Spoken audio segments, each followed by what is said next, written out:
Great. Welcome, everyone. Thank you for joining us here at the final event of term 2 here at the GCDC. And we could not be more delighted going out on a high note, a sad and high note, with the book launch of Constitutionalism and Its Discontents. This book has been written by Mark Tushnet and Bojan Bugaric, and we are delighted to have them both here with us. Mark is the William Nelson Cromwell Professor of Law Emeritus at Harvard Law School. Most people in this room will have read many of his works, so I don't need to go through them. But he has had a long list of wonderful accolades and presidencies and fellowships, and we are delighted that he's here with us today. So thank you for being here, Mark. His co-author, Bojan is professor of law at Sheffield University. He researches in many fields: constitutional law, comparative constitutional law, public law, EU law, and many others. And before teaching at Sheffield, he was a professor of law at the University of Ljubljana. Was not so bad, not great, but not so bad, at the School of Law there. And he was the deputy minister in the Ministry of the Interior in the Slovenian government. So a practitioner and a scholar to give views on constitutionalism and its discontents. In the book, Mark and Bojan take up concerns about constitutionalism itself as unduly limiting popular choice, concerns about the modern forms of constitutionalism, and about the ability of constitutionalism to resist the forces that would undermine it. They will go through their argument, which is that each of these concerns is serious, that addressing them through constitutional design and innovation is potentially valuable, but that each potentially valuable action has an underside. And so this is useful for us here at the center as we're thinking about these issues and how to address them, and how not to reproduce the conditions that gave rise to the concern in the first place. So they will speak, taking turns for about the next half hour, and then we will turn to our commentators. Thank you both very much. And I think, Bojan, you're starting us off. Thank you again. Thank you, Erin, for having us here. A great pleasure. So very quickly, just a few short 4 or 5 minutes, just where we come from. Where was this idea coming from? How we kind of started working on this project. Sort of the core animating idea was sort of the sense that we are going through something that happened at some point before. We actually then didn't put that comparison in the book itself. I forgot for what reasons exactly. But the core idea was that the early 21st century, like in the 1920s, marks an age of sort of almost, we said because we felt that way, inflated expectations from constitutionalism. A century ago, constitutions were seen as a cure-all for deep political and social crises, elevating the jurist to near sovereign status. Jurist was a king at that time. That was right after World War I. Today, amidst the rise of demagogues, authoritarian leaders, constitutionalism is once again burdened with saving democracy. In both moments, law is asked to do what politics cannot, inviting both hope and inevitable disappointment. And these critiques come from many different parts, and that was the most challenging and interesting part of our work, because we thought this is not only about those on the right, but also some from the left who would like to use different tools from the constitutionalist toolbox in order to prevent, quote unquote, scale down or minimize the risk of authoritarian grab of the key rule of law institutions. And here we have then, of course, immediately counterattack, usually coming from more liberal left, that court-driven constitutionalism constrains popular self-government by entrenching certain very detailed economic and social commitments. It risks overpromising and hardening into rigidity. And in a rapidly shifting political economy, such specificity becomes a liability. It tries to constitutionalize what has yet to evolve. And this echoes Justice Oliver Wendell Holmes' warning from Lochner that embedding contested economic doctrines in constitutional law, even in the name of democracy, can ultimately undermine it, because it elevates one particular economic doctrine, as you probably remember from his critique from Lochner, above others, and precluding a proper democratic debate about its merits. And then from the critique from sort of the other more liberal centrist perspective, is worried about the rise, as probably we all are, the rise of elected proto-authoritarians, which shows that constitutions are not just vulnerable to backsliding, that can also enable it. The reflex is more rigidity. Usually the usual response is the more rigidity, such as eternity clauses, basic structure doctrines, in other forms of bulletproofing can do the job. But we try to argue in the last part, in the third part, that this only deepens the illusion, asking constitutionalism to do the impossible. At best, we argue it can delay proto-authoritarian assaults, but not defeat them. That's not the job for constitutionalism. So in many ways, the core idea, and I'll conclude the first part with this, is try to deflate the expectations from constitutional. We're not saying it's irrelevant, it's not important. We're just saying that that we created sort of over expectations. So that's why this sort of using these words, deflation or minimizing the expectations. So finally, we argue that addressing each of these serious concerns through design and innovation is potentially valuable, but paradoxically, even remedy also carries with it the possibility that will intensify the very conditions it seeks to ameliorate. So instead, we propose a thinner version, thinner idea of constitutionalism, and suggest that we should scale back our sort of exaggerated expectation for what constitutions can achieve. And that's the last chapter. Mark's going to talk more about that. Political mobilization instead, led by people, movement, social, civil society groups attuned to the economic and cultural causes of democratic backsliding, is a much better bet to sort of start responding sort of to proto-authoritarian and demagogic assault on the liberal constitutionalism. Okay, thanks, and thanks to the Center for hosting this event.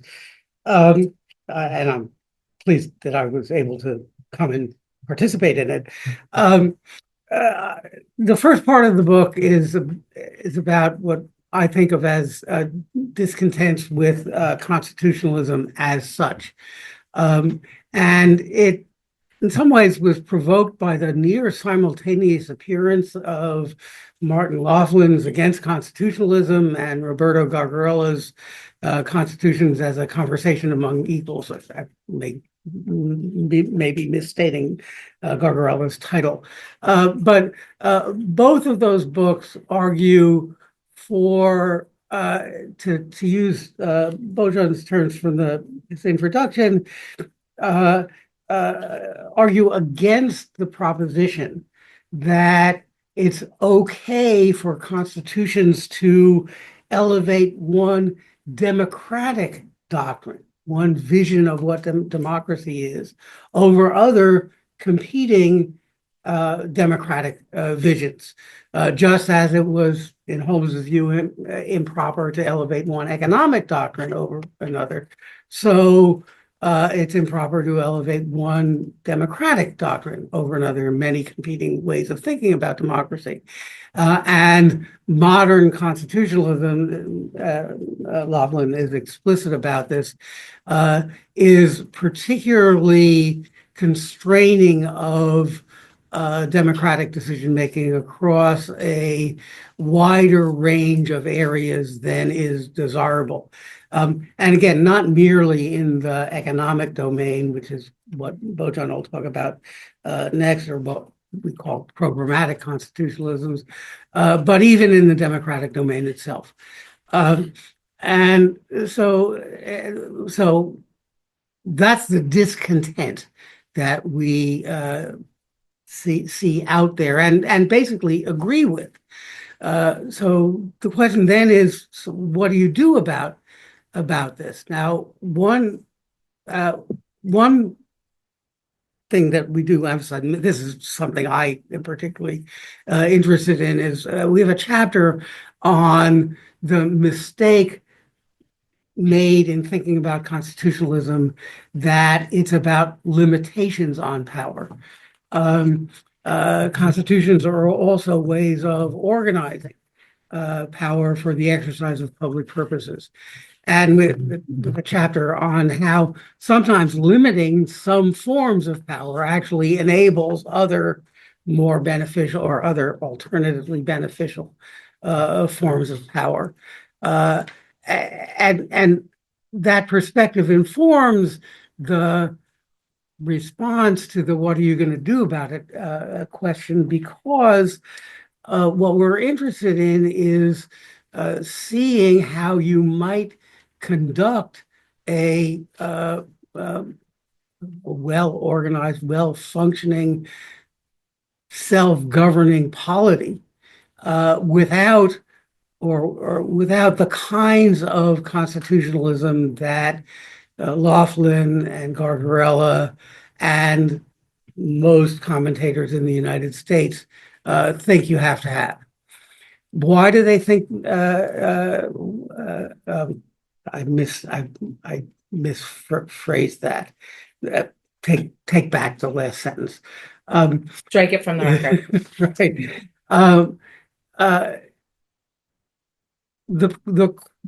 The challenge to people who are against constitutionalism in the broad sense, again, I want to stress Martin defines his area of concern more narrowly than I think we do. How do you do a decent democratic society without some form of constitutionalism?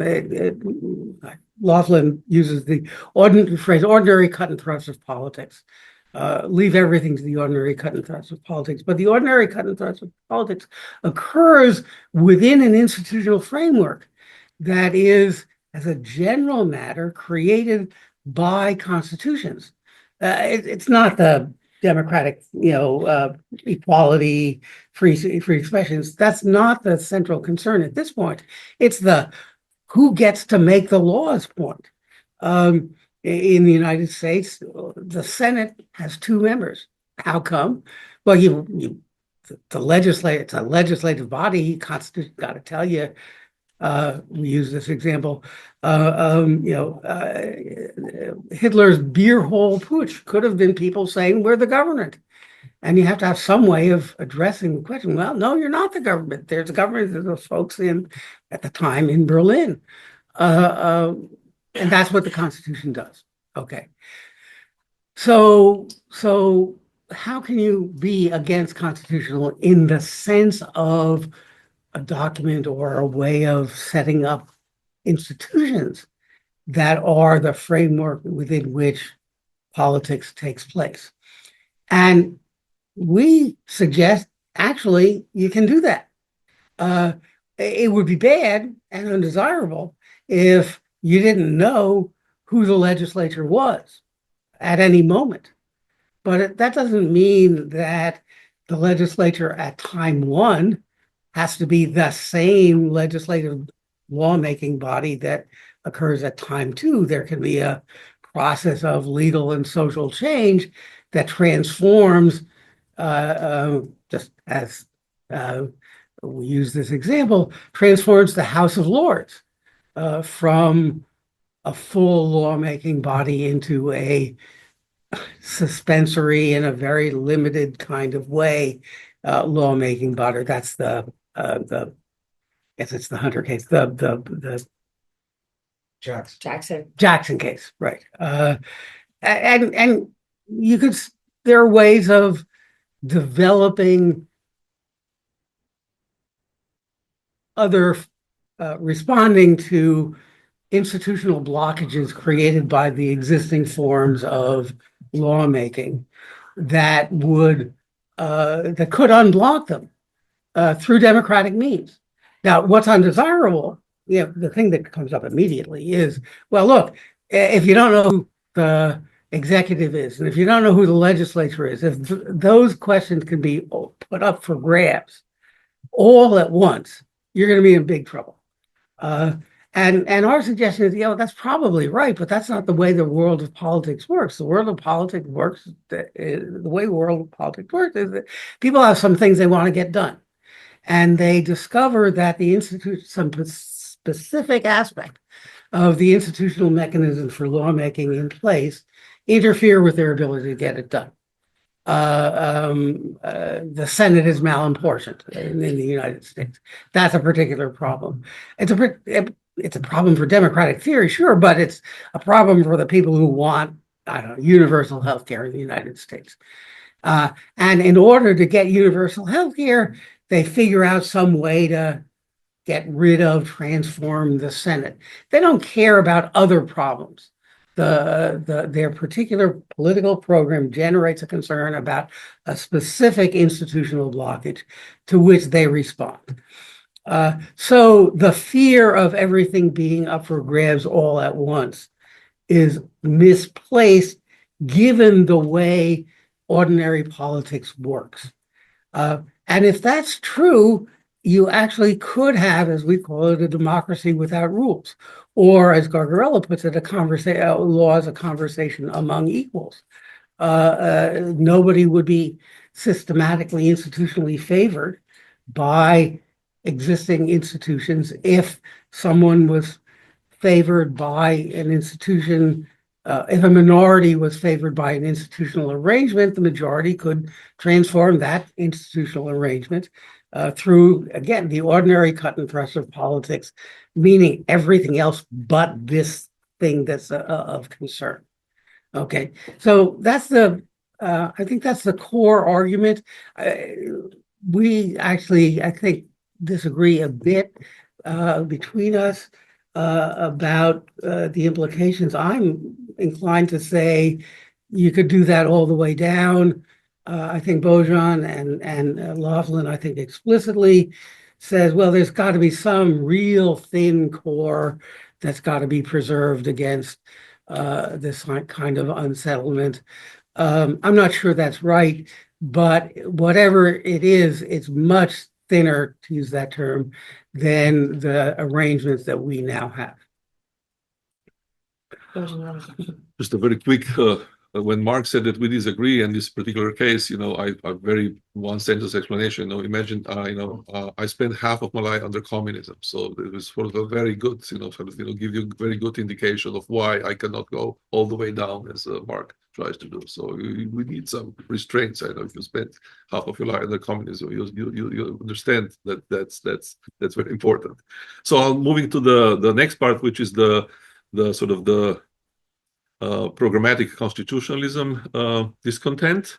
So I'll have to be very careful here because I could speak about this for a very long time. I started studying this, long time ago. I vividly remember the beginning of Eurozone crisis, obsession with the austerity rules in the constitutions. The German flavored, Schuldenbremse, constitutional debt break, all those austerity rules written into the constitutions. Not only that, also required from member states to internalize that norm into their own domestic constitution. At that time, that was the religion of the day, very strongly sanctioned by all international organizations. Syriza, one of the few little countries in Europe that dared to challenge that sort of a myth or sort of obsession, were punished very quickly. Schäuble, at that time the German interior minister, declared, I don't care about the election in Germany, I care only about the rules, which are part of European constitutional order.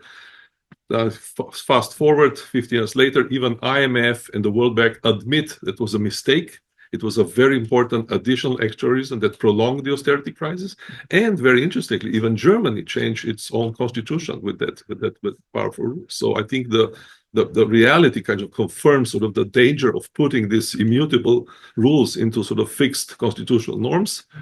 I think it's, again, I already mentioned Holmes for the same reason I mentioned earlier. I think it was deeply illegitimate, and also epistemologically it was flawed because it elevated contested economic doctrines lacking both scientific grounding and popular legitimacy into the status of untouchable law. And for our discussion, this is particularly important because it shows, it opens up another dimension and connects a little bit with the previous book that we wrote, which was on populism and constitutionalism, that it was sort of the constitutional design, particularly this sort of obsession with the debt breaks, that help also importantly into development or further sort of encouragement of many populist parties in the region. because what was the only way to start to sort of fight back was sort of the attack the rules, because it was very obvious for the Greece, for the Spains, and many other Southern Europeans that they didn't work. They caused sort of prolonged recession, huge unemployment in Greece. Even now today, more than 45% of young people are unemployed or on the black market, and so on and so on. But yet we had sort of a very sort of nice sort of constitutional rule adopted according to the sort of European mandate of the day, and that sort of it took almost a decade and a half to be challenged and reversed.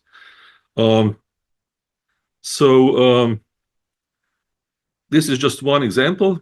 I think we mentioned a few of them, but I think they very nicely show, and they connect also with the next part, which is sort of about what to do. And Mark will talk more about it, what to do when you fear sort of another target, another attack, which is sort of this new rise of demagogues and proletarians. So now we are not watching at the critique of the rigid constitutional rules from the left, but from sort of most of the sort of political mainstream.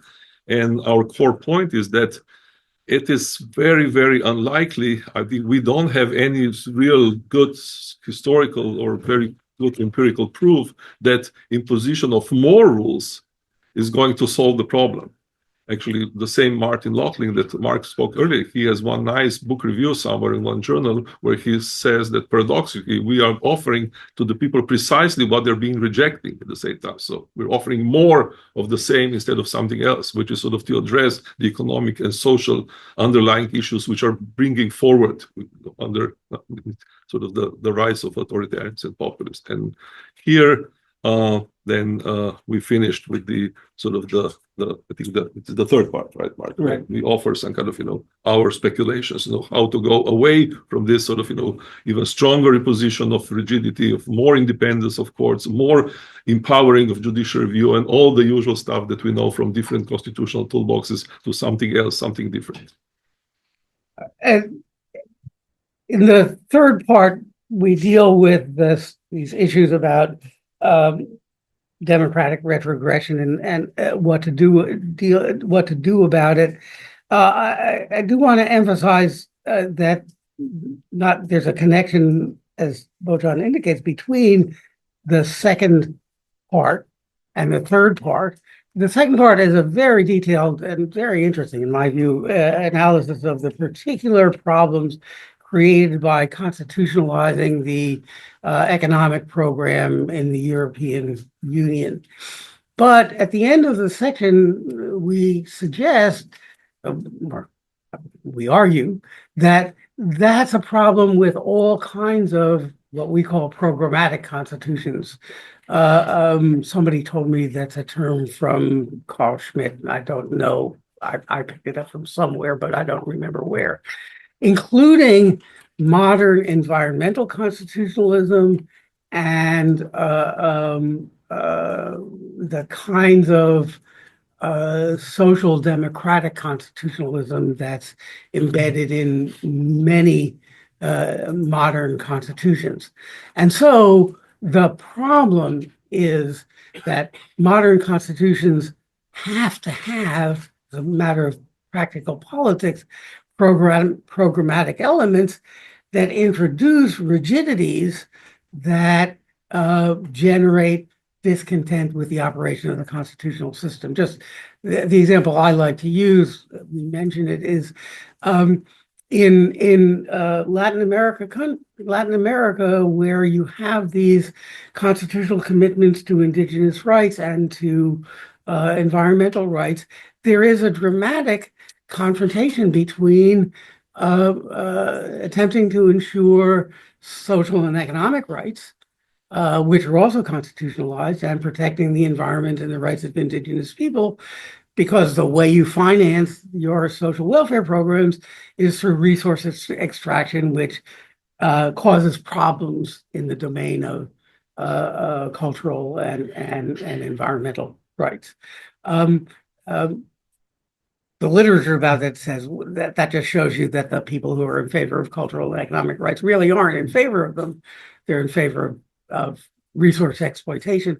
I don't think that's the right characterization. Okay, now on to the third part, specifically about democratic retrogression. Bojan's already indicated the general difficulty which is when you ask, well, what do you do about democratic retrogression? Obviously, you have divided into two parts. One is how can you prevent it, and the second is if it's happened, how can you dig yourself out of the hole? And the first part, the now current response, I think, consensus response is, well, you insert more constitutional restrictions that will prevent the foreseeable modes of democratic retrogression. Okay, so you ex ante, the most prominent versions of this are Dixon and Landau's idea about tiered constitutional amendments. You make it easy to amend the Constitution with respect to, say, social and economic rights, and very hard to amend with respect to core democratic rights. The problem with that is that it's basically an ex ante process, and proto-authoritarians can figure out how to work around the restrictions that you put in place. So they may not be effective in preventing democratic retrogression, but they will be effective in preventing what we called in the earlier book and now revive in this book, ambitious reform programs. It'll just, you make it hard for an authoritarian to put its policies in place. You also make it hard for ambitious social reformers to put their policies into place. And so the things you use to prevent democratic retrogression generate discontent with the Constitution you have in place. Now, that's the ex ante problem. The ex post, how do you dig out of it?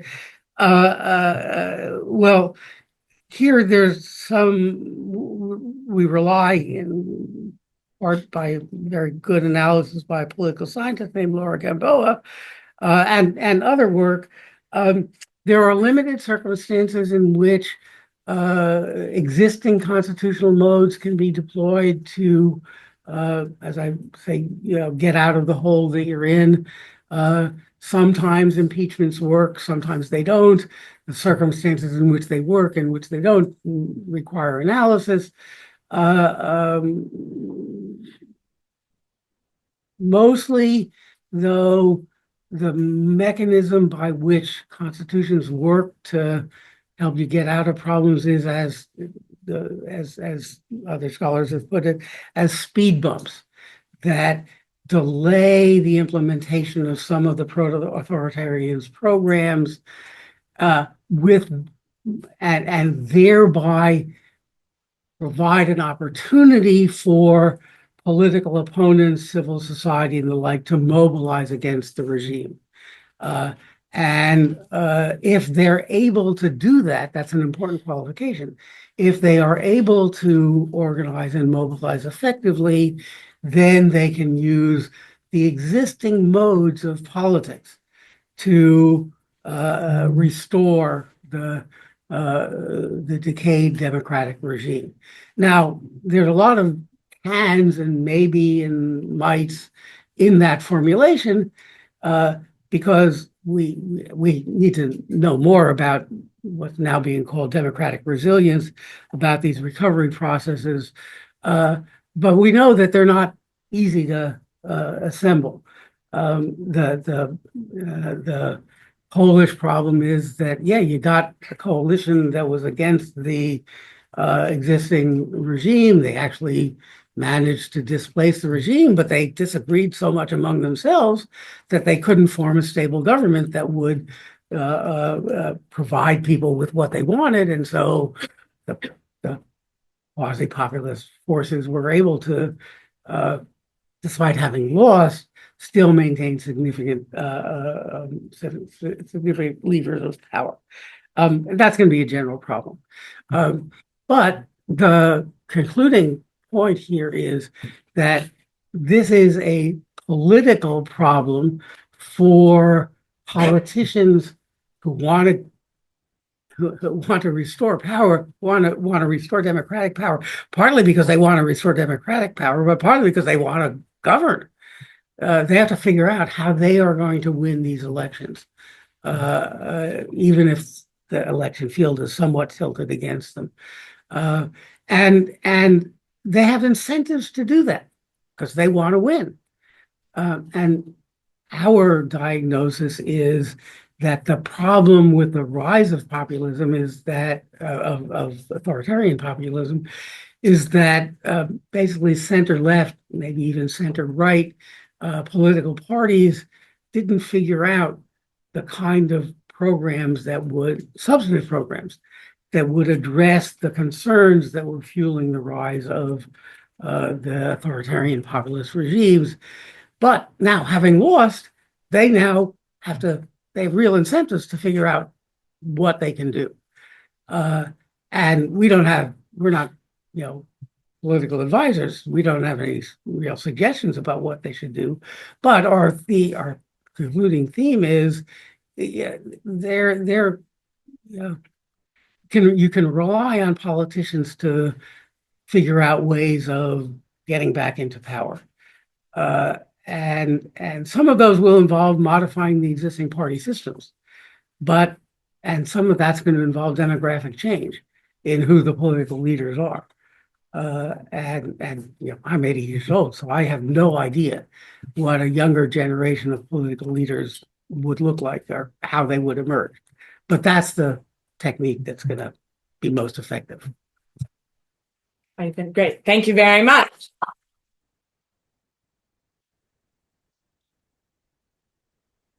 You mentioned work on constitutional recovery. We here at the GCDC are doing a project on constitutional recovery. Jeff King is leading it. And we have noticed that the VDEM literature suggests that of the countries that have had authoritarian episode, 67% of them have died, have not been able to recover from that episode. So with that bright piece of information, let me turn to our commentators. Our first commentator is Professor Mathilde Cohen, who's professor at the Centre National de la Recherche Scientifique, which was really an effort. She works in many wonderful fields, including constitutional law, comparative law, food law, race, gender, and the law, and interdisciplinary research is extensive, including on judicial decision-making and the gendered and racialized regulation of food and bodily substances. We were delighted to partner with her and her center just last month with a program with the center, and happy to see her now here in London. So Mathilde, you have about 10 to 12 minutes. Thanks so much for the invitation. So at the heart of this book lies a beautiful yet troubling paradox. Constitutionalism, as defined by Mark and Bojan as rules about rulings, both empowers democratic self-governance and constrains the exercise of that very power. And much of our current unease stems from the fact that we expect it to do both perfectly. And their solution is characteristically bold. Lower your expectations. Embrace a thinner, more procedural form of constitutionalism, and stop placing so much faith in constitutional law professors. Are there any deans here? Fire us. Hire economists. Hire political scientists. Thank you for, improving my career prospects. But seriously, one of the book's most compelling moves is to lead us to shift the question. They ask, what is democratic decline and what causes it? And their answer situates the problem not primarily in constitutional structures, but in economic precarity and the lived experience of insecurity in a global order that makes most people feel disposable. And that diagnosis rings very true. And yet, I found myself wondering that, haven't there been long stretches of history when material insecurity was far more pervasive than today? Indeed, most human history. Of course, constitutionalism is a relatively recent construct, but still the notions seem to be less embattled in the face of gruesome material conditions. For example, to build on an insight by political scientist Susan Bott-Morse, she points out that to her, a central paradox of the global diffusion of constitutionalism is that the same system of enslavement that made the economic foundations of the societies that champion constitutionalism materially enable the spread of so-called Enlightenment ideals that stood in profound contradiction to enslavement itself. So perhaps, as Mark and Bojan acknowledged, the discontents of constitutionalisms are also discontents with law itself. And in fact, they remind us to cheer us up that Dick the Butcher did say the first thing we do is let's kill all the lawyers. But as they themselves note, today's critics do not just not want law, they want different law. And to me, a lot of their argument calls to mind the strange and terrifying movement of sovereign citizens. I don't know if you've heard about it, or some people call it pseudo law. So this is a movement that doesn't seek so much to reform the state and the rule of law as to ignore it and pretend that all authority resides elsewhere and that the so-called state is actually a non-profit or for-profit corporation. So if the problem is not simply too much constitutionalism or too little, but dissatisfaction with what the law is, then what lies between thin and thick constitutionalism?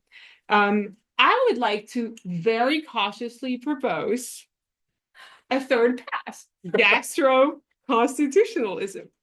Now, I promise this is not just because we're digesting our lunch and because we're already thinking about dinner, or at least French people like me. Gastro-constitutionalism really takes seriously something your book gestures towards to, the idea that legal mobilization is the real safeguard against democratic erosion, and that it often begins with the most basic conditions of life, from 18th century revolutions to the Arab Spring. Food is central to those mobilizations. It is profoundly economic, embodied, and political. And you yourself hint at this. When discussing Brexit, you know that Boris Johnson's invocation of shrimp cocktail crisps was really important. And you interpret that as tapping into narratives of regulatory overreach. But I would like to suggest that it may also have resonated because it was about food and about a very central food in UK culture. And food anxieties about safety, supply, sovereignty have long been entangled with legal and political orders. Similarly, in your discussion of Argentina and Sam Issacharoff's analysis of it, you note that food distributions were populist, and they were, but also you know that people need to eat. But I would say that it also matters what people eat and what is given to them. And in the Argentinian context, the food distributions were distributions of meat, of dairy, and among all meats, of pork. So these are not neutral foods. These are not neutral culturally. These are not neutral environmentally. And so some foods, I would want to say, may be more democratic or constitutional than others. And this leads me to a broader point. If, as you seem to argue, the real work of constitutionalisms may also lie outside of constitutional law in political mobilization, in the economy, we need to pay attention as constitutional lawyers to where that mobilization happens. So that brings to mind a recent turn in constitutional law that foregrounds the role of care and care work and its unequal gender, racial distribution and global distribution. And I would add that what is often neglected in this literature is the role of food, that food work is one of the most central form of care work, even though most people don't see it as care work. And it is a central issue in an age of environmental and climate degradation. What are we going to feed one another, and who is going to grow that food under what conditions? And this also brings to mind, the role of constitutional actors that are not at the forefront of most constitutional discussions, because most of the autocrats, the judges, the theorists we're familiar with, this cast of character, are mostly men, and expanding the lens to other ways of thinking about constitutional law and embodiment also opens the conversation to other voices. Because if constitutionalism is in crisis, it's not only in courts, it's not only in parliaments, it's in kitchens, it's in households, it's in the fields, it's in the refugee camps, it's in the supply chains, and it's in our bodies. So I'd like to end with poetry, actually, because what can you answer to Mark and Bojan? You have to, resort to poetry. And I'd like to quote Auden. And who else? Auden was an English-born poet who moved to the United States and became a US citizen in 1939. And in 1939, as the world he thought he knew was unraveling, a bit like today, he wrote a poem called Law Like Love. And I want to read some excerpts with you. He starts, law, says the gardeners, is the sun. Law is the one all gardeners obey. So from the first words, law is not abstract. It's embedded in cycles, in material life, in sustenance. The sun does not guarantee a harvest. It just makes a potential harvest possible. And then Auden gives us competing voices about the law. So some people say law is the wisdom of the old. Law is the senses of the young. The priest would say that law is the words in my priestly book. Law is my pulpit and my steeple. The judge would say law is the law. Law is neither wrong nor right. That is what we law professors keep repeating to our students. He calls us, how does he call us? Law-abiding scholars. We are law-abiding scholars. But the poem ends on a slightly unsettling note. Others would say, law is no more. Law has gone away. So if we take Mark and Bojan seriously, then the implications are not comforting. Are they the others saying law is no more, law has gone away? I don't think so, but they're saying that constitutionalism alone will not save us from democratic decline, will not rescue us. And so the task is not more constitutionalism, or not even just to scale back our expectations, but to confront what lies outside it, while being more honest about what we include when we speak of law and who we include and who gets to tell that story. So thanks so much, and I look forward to the rest of the conversation.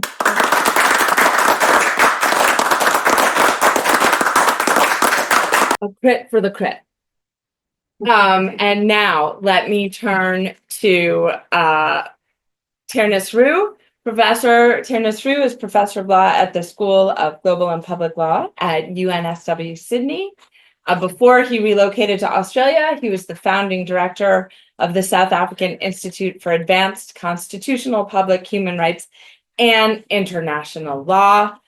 He is currently based at Humboldt as a visiting scholar, and we're delighted to have you here in London with us. And so the floor now is yours. Thanks, Erin. I suppose we write books for two kinds of audience. We write books for people who are already inclined to agree with us. And the book then is to rally the troops and reinforce what they already believe. And then we also write books for the skeptics, those who are not inclined already to believe what we're arguing. And I guess I'm definitely part of that second skeptical audience for this book. I'm writing something myself, and I found it very provocative and stimulating, and confirming many of my own thoughts. So it was a great privilege to be given access to the proofs of this book. What I think it does very well is it describes what can be thought of as the two main types of liberal constitution that exist today. And they correspond to the first two parts of the book, as has been explained. So my understanding is Mark mainly wrote the first part. It mainly concentrates on the US Constitution as a kind of paradigmatic case of what we might call framework constitutionalism. And then Bojan is writing the second part, it's mainly focusing on the EU economic constitution. And as explained, it's paradigmatic of something that they're calling programmatic constitutionalism. And what they bring out really well is to show that these two different types of constitutionalism have different distinctive sorts of discontent. So the framework style constitution exemplified by the US Constitution is something that Mark has been writing about for a very long time, ever since 1999, at least, taking the Constitution away from the courts. And we know the kind of discontent that that style of constitution gives rise to, because it doesn't specify with any great particularity these high-level abstract principles that guide ordinary politics, democracy, equality. Those are then left for the Supreme Court to adjudicate. And Mark's argument, writing individually for a very long time, has been that anything other than a very sort of weak form stance on the part of the Supreme Court in relation to the adjudication of high-level principles like that is going to get the court and the constitutional system into a certain kind of difficulty, because in their application to policy, those principles give rise to reasonable disagreement. And any attempt on the part of the court to itself settle that reasonable disagreement is going to have a certain ideological valence, is going to have the judges responsible for the decision dubbed as having that valence. It's then going to lead to what Duncan Kennedy so admirably described as two alternating constitutions in his book, Critique of Adjudication. We've got a left and a right constitution. It leads to the politicization of the judicial appointments process, and it eventually leads to the sort of hyper-partisan politics that we're seeing in the US today, which destroys the kind of civility of discourse that is necessary to make democratic politics work at all. So that's the first discontent that I see being spoken about in the first part. Now what they've added with Bojan's section, the second part, is a similar sort of analysis of the distinctive type of discontent that attends this programmatic style of constitution. It's a different kind of discontent because what programmatic constitutions do, and their example here is the EU Economic Constitution, is they specify much more closely what some of these high-level abstract principles mean, particularly for economic decision-making. So they don't have that problem of oscillation, left-right oscillation. The problem they pick up is that they remove from ordinary democratic discussion too much of what we would want to be part of that discussion. So what they then produce is disaffected art groups who don't see themselves represented in constitutional discourse. And that tends them necessarily then towards a style of anti-constitutional politics, which liberal constitutionalists like myself tend to dismiss as so much populism, but which they, in their earlier book, describe as not necessarily threatening to constitutionalism, at least if you rethink your conception of constitutionalism. So that is all very clearly set out in the first two parts of the book. The third part, as they have explained to us, then goes through a number of ways in which liberal constitutions try to protect themselves against these discontents, whether it be principles of militant democracy, basic structure doctrine, tiered amendment. And they, I think, very persuasively describe in what for me was the most convincing part of the book, how all of these different defensive devices ultimately fail. So they then end up concluding that a better solution is to downscale your ambitions, to rather put your faith in a thinner version of constitutionalism, which is, of course, the style of constitutionalism that Mark has been arguing for the last 25 years. And there's a weak and a strong version of that argument in the book. The weak version is an open choice between a thin, a thick constitution, a statutory type of constitution, no constitutionalism at all. And what style of constitution is going to work best under what conditions is an open question. And all they're actually asking us to do is at least not to proceed with the view that liberal constitutions, strong form liberal constitutions, are always the default normative preference. That's the weak version of the argument. The strong version is that the thinner style of constitutionalism that they advocate is invariably going to be less productive of these discontents and is therefore going to be the surer bet in the long run. Now, I'm not going to have enough time to respond to all of that. I've got to pick the parts of it that I can respond to in the time available. One line of response has already been pressed for quite some years by Frank Michelman, I think particularly to things that you've published, Mark, which is the style of response that goes, the argument is premised on this ELS skepticism about the determinacy of constitutional adjudication. And that if you just soften that skepticism a little bit, you might be able to accept that a constitutional court might have a productive role to play in liberal constitutional systems. And the way that Michael puts it in his always eloquent prose is that if we have some modest confidence that the habitus of legal discourse has some worthwhile virtues for a process of continued development and modulation over transgenerational time of the cluster of constitutional meanings on which political stability and legitimacy are believed to depend, then we might be able to put our faith in a Supreme Court to resolve at least some of these reasonable disagreements over rights. Mark and Bojan don't respond to that argument in this book. And so I'm not myself going to go into it or repeat it. If Frank has been unable to persuade you over the last 25 years, I don't think I'm going to be able to persuade you in 2 minutes.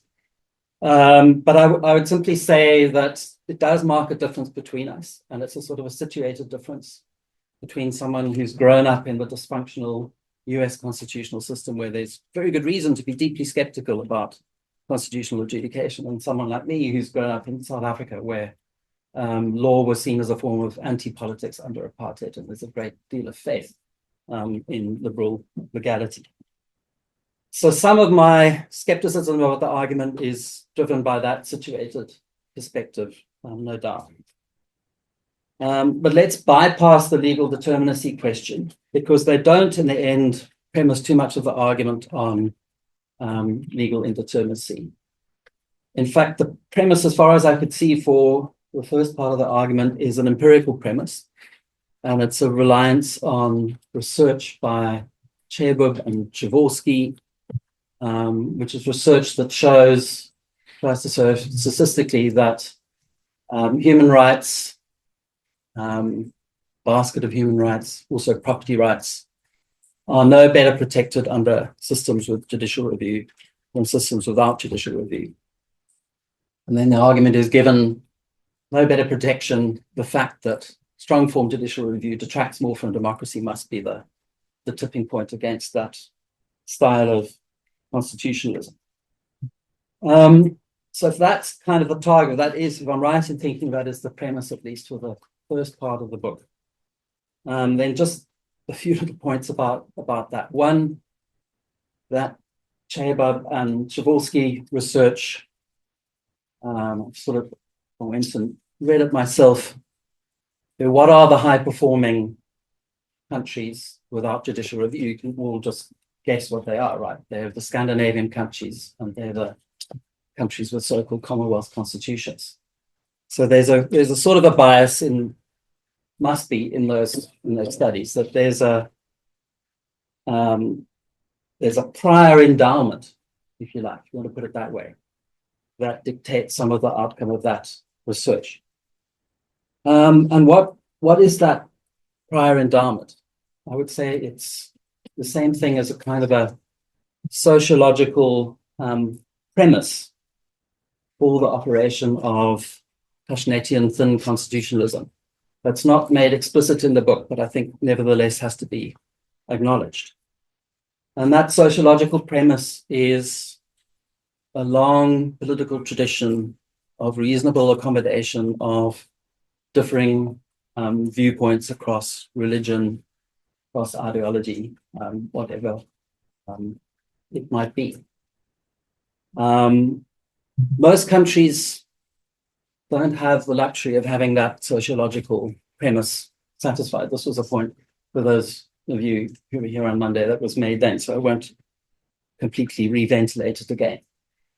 But core of the point is that for most countries democratizing in the 1990s, their political tradition had been destroyed by the country whose political tradition we sort of venerating, British imperialism.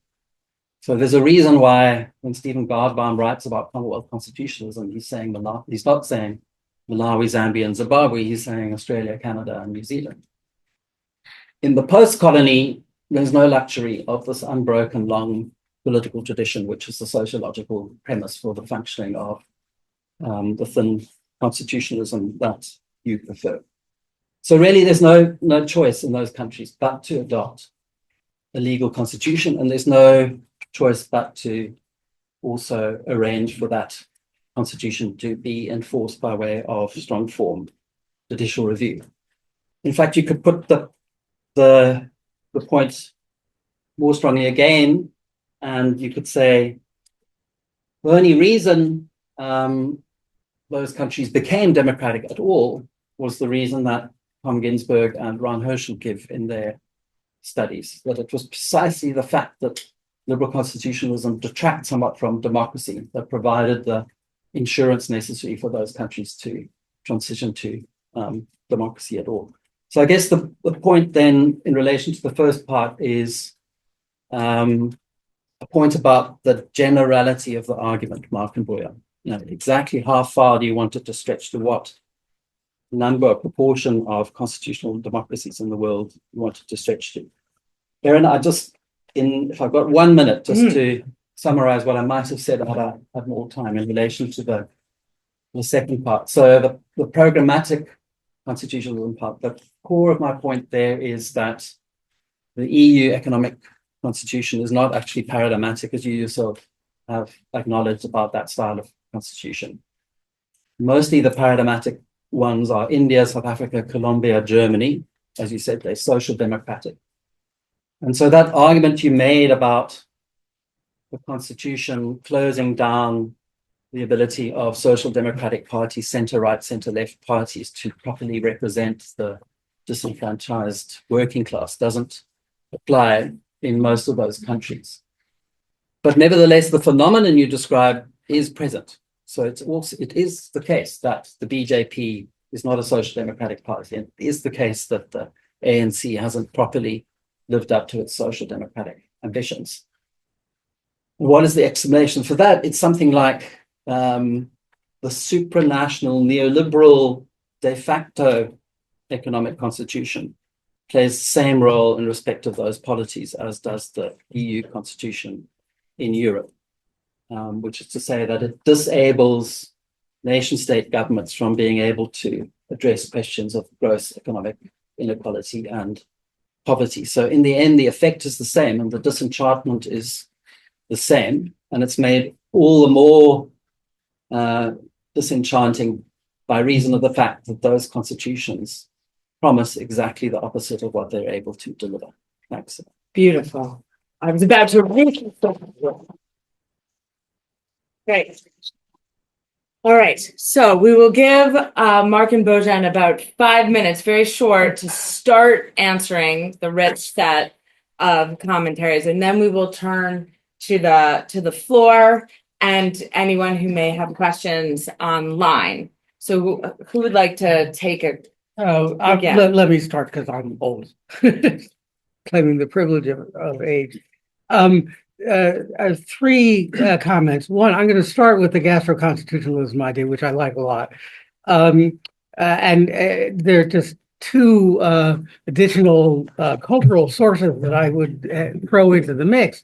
The first is the line from Bertolt Brecht, which is first a full stomach, then ethics. That's from the Threepenny Opera, I believe. I have to look it up. The other is from this anthem by Leonard Cohen called Democracy, whose core line is democracy is coming to the USA, which is a great line in itself. But democracy is coming to the USA. It's coming through the holes in the wall. And then the line that I like, it's coming through the homicidal bitchin' that comes in every kitchen. That's a source of democracy. I just love that. Okay.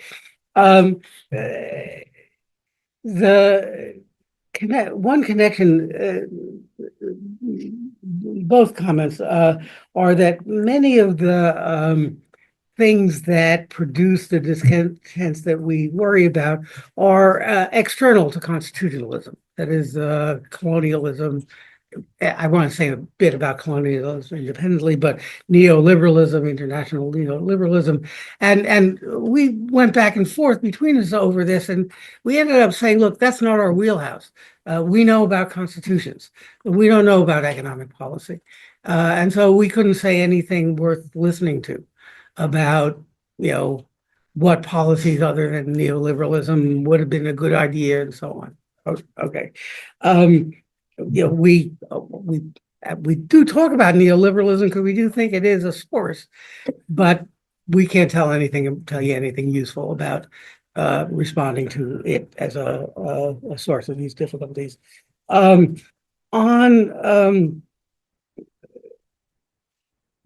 Theunis's point about two things, three things really. First, on the Michaelman's point about, you quoted him, the habitus of legal reasoning. I talk about that in a book that I published last year called Who Am I to Judge? And I say, actually, yes, that actually would work. The problem is, as I think of it, as historicizing it, or that it might be that habitus does not have the kind of endurance sufficient to sustain the argument that Frank is making. In Who I Judge, I don't say this explicitly, but if you look at the Supreme Court, U.S. Supreme Court in the 1930s and the U.S. Supreme Court today, they just think about what legality is differently. They're both members are all lawyers. They have the then present habitus of legal thinking, but it's different from one time to another. And then figuring out how you think about that is extremely difficult. On the colonialism point, I think that's a terrific point. And worth further exploration and scholarship, I think probably mostly beneficially from the global South rather than from the global North. But the immediate thing that occurs to me is, if colonialism has some close connection to liberal constitutionalism, maybe that casts doubt on the idea of liberal constitutionalism. Okay, and then the last thing I want to say about it, about the escalation or de-escalation of expectations. Again, we don't use this in the book because it's my hobby horse, but I often think about the concept from the psychoanalyst John Bowlby about good enough parenting. He's writing against the tradition in psychoanalysis that everything bad happened to you is because your parents screwed up, basically. They pass on all their faults to you and add some just for you. That's, what's his name? Anyway, and Bowlby said, no, look, you don't have to be a perfect parent. All you have to do is be good enough.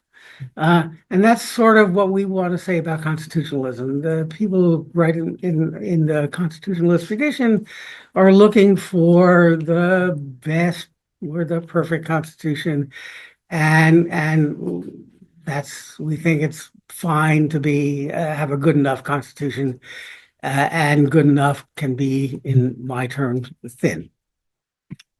Bojan, did you want to add anything? How much time? 2 minutes? Yeah. Okay.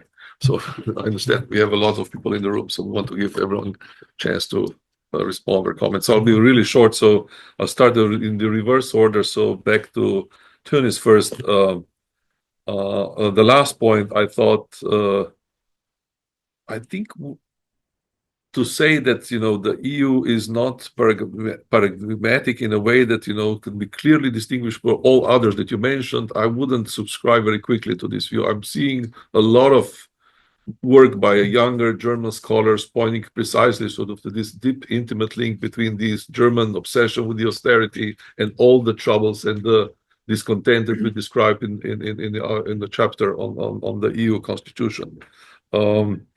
As to generality of the argument, it's a very linked argument. So, but I'm very kind of like your point, the earlier point, which was the sort of the importance of socio-empirical long-term tradition, which lets me thinking about, as so you pointed out to your, origin, and our Eastern European background, whether that sometimes might explain certain tensions between Marx and our work. Of course it does, but to say that that's the only thing which sort of it matters in terms of, having developing democracy, I think it requires much more deeper analysis, because if you look at the Scandinavian countries, it's often the question, what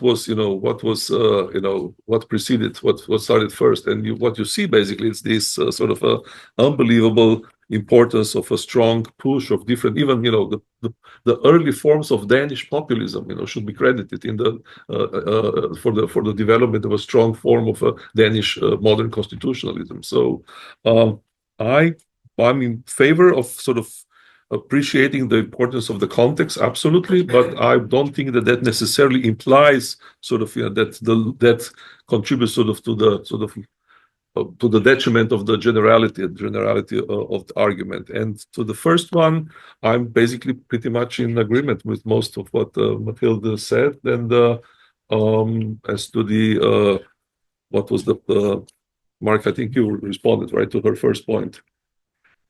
Yeah, okay, so I'll leave it out.